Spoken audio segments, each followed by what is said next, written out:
ನಮಸ್ಕಾರ, ನನ್ನ ಹೆಸರು ಟಿಂಟು. ನಾನು ಇವತ್ತು ಕಲ್ಕಟ್ಟಾಯಿಂದ ಇಲ್ಲಿ ಬೆಂಗಳೂರಿಗೆ ಬಂದಿದ್ದೀನಿ. ಫ್ಲೈಟ್ ಬೆಳಗ್ಗೆ 5 ಗಂಟೆ ಇತ್ತು. ಇಲ್ಲಿ 7 ಗಂಟೆ ರೀಚ್ ಆದೆ. ಇಲ್ಲಿ ಬಸ್ ಸ್ಟ್ಯಾಂಡ್ ಬಂದುಬಿಟ್ಟು ನೋಡಿದೆ, ಬಸ್ಸು ಇಲ್ಲ ಅಂತ ಹೇಳ್ತಾಯಿದ್ರು. ಆದರೆ ಇಲ್ಲಿ ಪರವಾಗಿಲ್ಲ, ಬಸ್ಗಳು ಕಾಣ್ತಾ ಇದೆ. ನನಗಿದ್ದು ಗೊತ್ತಿದ್ದಿಲ್ಲ, ಇಲ್ಲಿ ಬಂದುಬಿಟ್ಟೆ ಗೊತ್ತಾಯಿತು. ಇವಾಗ ನಾನು ಶಾಂತಿನಗರಕ್ಕೆ ಹೋಗಬೇಕು. ಶಾಂತಿನಗರಗೆ ಬಸ್ ಸಿಕ್ಕಿದೆ.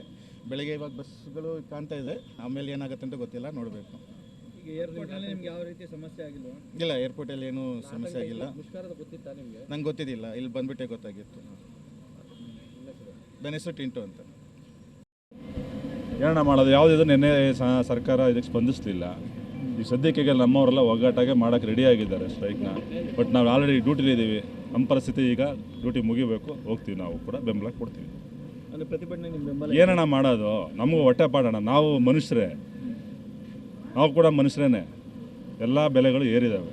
ಬಟ್ ನಮ್ಮ ಪರಿಸ್ಥಿತಿ ಈಗಿದೆ, ನಮ್ಮನ್ನು ಮಾತ್ರ ತುಳಿತಾನೇ ಇದ್ದಾರೆ.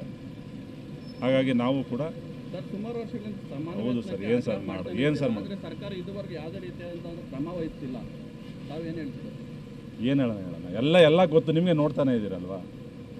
ಏರ್ಪೋರ್ಟ್ನಲ್ಲಿ ಎಲ್ಲ ಬಸ್ಸುಗಳು ಓಡಾಡ್ತಾ ಹೋಗುತ್ತೆ. ಇಲ್ಲ ಸರ್, ನೋಡಿ ಈಗ ಪರಿಸ್ಥಿತಿ ಹೆಂಗಿದೆ ಅಂದರೆ ನಮ್ಮದು ಇರಲೂಬಾರ್ದು ಹೋಗಲಬಾರ್ದು, ಆ ರೀತಿ ಇದೆ ಈಗ. ನಮ್ಮವು ನೈಟ್ ಹಾಲ್ಟ್ ಗಾಡಿಗಳು ನಮ್ಮವು.